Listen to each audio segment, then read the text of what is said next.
Okay, today is a rather pivotal day in the world of SUCKCHIPS, and there's a bit of a tale to tell. So if you've a mind to listen, then go ahead and sit back and relax, because I'm of a mind to tell it. Now, many of you know who've been following my every move, as you should be, because it's all brilliant and perfect and wonderful and wildly entertaining. I was in the UK for a few weeks, several months ago, doing family shit. And while I was out there, I acquired quite a stash of potato chips, or as they say on the other side of the pond, crisps, which I documented on various social media sites and teased that, hey, when I come home, I'm gonna have a whole bunch of fucking new chips to review on SUCKCHIPS, the show that you all love and can't get enough of. And you'll notice that when I actually started the 5th season, which we're in now, I was doing miscellaneous Asian chips and not doing the UK chips. And the reason why was, okay, I do have some chips here that I did bring back with me that someone gifted me, a friend of mine who we're going to shout out when their time comes. And then I got another bag of chips sent to me from Northern Ireland by another friend and follower, which we're going to get to. But those weren't the chips. The big main stash of chips that I bought in the UK, a little bit in London when we first landed, and then a whole shitload when I bought when we were in the Welsh countryside. There were so many that I had to ship them back to myself. And I put them in this giant box and mailed them the cheapest way I could out of this little rural post office in the Welsh countryside. Now I figured it'd take a little while to get there, but I figured when I get back to New York, maybe wait another week, 2 weeks at the most, 3 weeks, and it'll be here and I can start the show. But a whole month went by and nothing came. And then another week, and then I started to really get the notion that, oh fuck, this box isn't gonna come at all. And if I'm waiting for it, I'll never get to these other chips, and the pile was getting bigger. So I said, okay, let's stall for time. I really do want to get the program going. So let's just start with all the Asian chips and the Chinese chips. And I figured maybe just do a couple of those and then the box will come. Well, another 3 weeks goes by and the box never arrives, and this other pile of UK chips are sitting here and I'm threatening to review them, and I'm like, ah, fuck.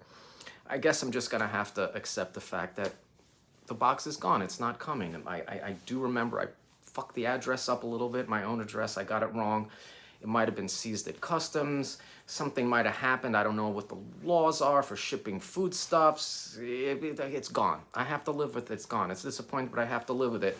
So it's like when I finally decided that I was just going to start doing these UK chips, because these miscellaneous chips can go on forever. The pile keeps getting bigger and bigger. I just got some more in the mail the other day. I was like, listen, I got to get to these UK chips already. It's like they're just sitting here, and I just need to accept the fact that the fucking box isn't coming. And it hurts, you know. It's not just about the chips, but, you know, when you suffer these almost spiritual disappointments, when you're so excited and something meant a lot to you, and then it just gets taken from you, and it was just like, fuck. So I started the show, did it with the hopes that it was coming, and then when I finally let it settle in that I probably box wasn't gonna come and started to do the other chips, something interesting happened. The fucking box finally came. Oh my God, after fucking almost 12 goddamn weeks of waiting, the fucking box came. It's dented, it's worse for wear, it's been crushed. I don't know where the fuck this has been. It doesn't look like anyone opened it. It just took forever. Here's the return address. I can't even read it. The Welsh language is insane. Frem, Trithium, Trimsarum. I can't even read this. But I made it. It fucking came. I don't even remember what the huck is in here, but oh man. And you know what? As grim as it looked, and there's like a great spiritual lesson here, I knew I was gonna come. Even though it looked as if it wasn't coming, and all the practical observations were that, hey guy, you gotta live with it. And I did live with it. It's like one of those great manifesting, balancing acts that you have to do. And yes, I do practice manifestation and actualization and visualization. And that it's like when something you greatly desire or envisioning from yourself, and you have such a strong inner vision of it, but then you go out into the world and every single condition of the world is the exact opposite. And you have to sort of live in both worlds. I had to live in both worlds of accepting that this box was gonna be gone, and just on the practical level, and then yet on the spiritual plane, knowing that it belongs to me. This belongs to me by divine right, and that nothing can separate it from me. Maybe it's taking a little bit more time. Here's that fucking bag. Look how exciting this shit is. You know, I can't wait to get into all this shit. Oh, how great to be fucking reunited with this shit. Cause yeah, and I'm gonna start with something simple here. Oh man, there's so much wild shit. I don't even remember this. We'll get to that. What we have today is a bag of chips from the TYRRELL'S, or the TYRRELL'S company, as my uncle called it. I say Tyrell because that's how they pronounce it in House Tyrell in the Song of Ice and Fire. Sea salt and cider vinegar, established Herefordshire, England. Now, I don't know this brand.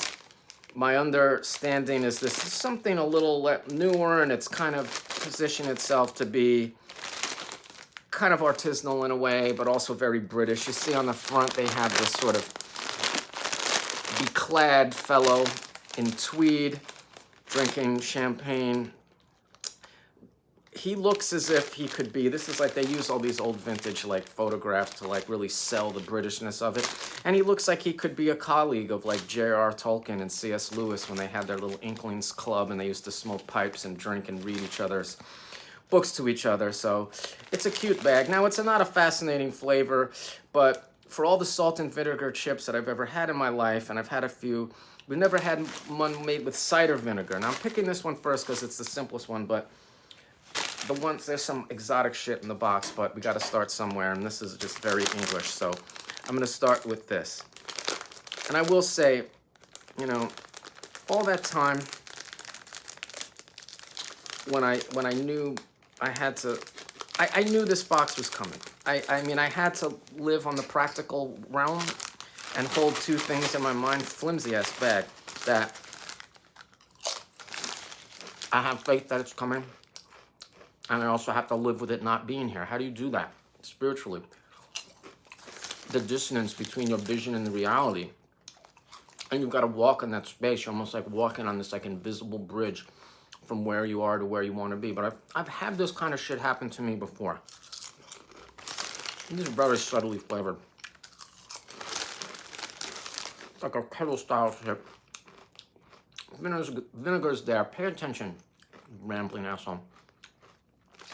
I don't know if I could tell you that this cider vinegar was different from regular vinegar, but it's a tasty chip. Vinegar's not my favorite flavor. I never get vinegar chips by choice, but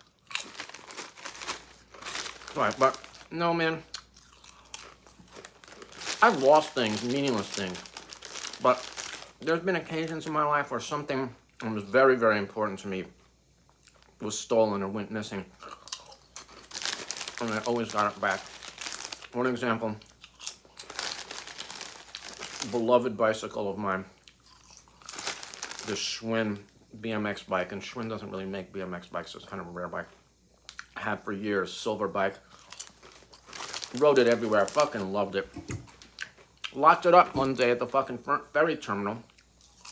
Big ass chain. Took the ferry to Rockaway, had a fine day.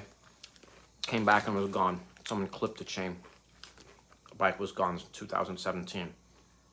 Oh, devastated, devastated. I'm picky with bikes. Really hard to replace. So, I went to Bike Jumble in Brooklyn, which is a big bike swap meet. Wandered around for hours and hours and hours. Looked at 100 bikes, couldn't find anything I liked.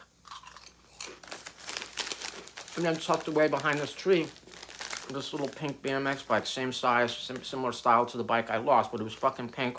It was only $100. I gave it a test ride. It ran beautifully. Bought it instantly, of course, and it became the best bike I've ever had in my life. I love it. It's such an improvement over the last bike. You know, I was kind of over it, but I was a bit perturbed because I had shot some video from my movie. I know it's going on forever. TYRRELL'S of Chinatown, and I'd used the first bike, the silver bike, for a bunch of shots, and the scene wasn't finished. I needed more shots, pickup shots. I didn't have the bike anymore. It was just this unsolvable issue that I didn't know what I was going to do. Anyway, was it last year? I was in the market for a second bike. I was doing a lot of dating, a bunch of different girls, and one of my favorite things to do when I'm with a woman was go bike riding. So I wanted to buy a second bike. I'm wandering around looking at some of these little used bike stores, and right near my house is this little Chinese, bike shop called Bobo Bicycle.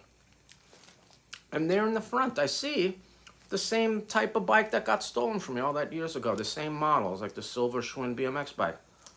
I'm like, oh, great. I'm going to buy that because, A, that was a good bike. And 2, I do need it for my movie, so I bought it. Had some repairs done to it. Took it out riding, getting used to it. And then I started taking a closer look at it. And it's got all this pink paint splattered on little parts of it, on the handlebars and on the pedals. There was all this pink paint. And I looked at more details, like the seat that was on it. It wasn't the original seat. I was like, holy shit. This isn't just the similar bike, it's the bike. It's the same bike. It was my bike. And it was 4 blocks away from my house, and God knows how long that bike had been sitting there. No. And when I was ready, it just appeared. And not only was what was taken from me returned, I actually got more back because I wouldn't have got that pink bike if it got stolen in the first place. So now I have 2 bikes. The silver bike that's been lost for so long finally came home and found a cute little girl bike waiting for him, and now they're a little couple. And that's it. And that type of thing has happened to me often. So I never really lost faith that this box was going to be here. But at the same time, you have to live as if it's not going to come. And it's a really, really interesting sort of spiritual practice to have to live in both worlds. But right now, the vision is complete. The fantasy and the vision and the reality have now merged together as one, and life can continue as it should. And this energy of this blessing and this reconciliation carries over into all my affairs and everybody's affairs. And really, in the deep recesses of your mind and spirit, nothing that's truly yours can ever be taken from you. So just claim it and own it. See you tomorrow.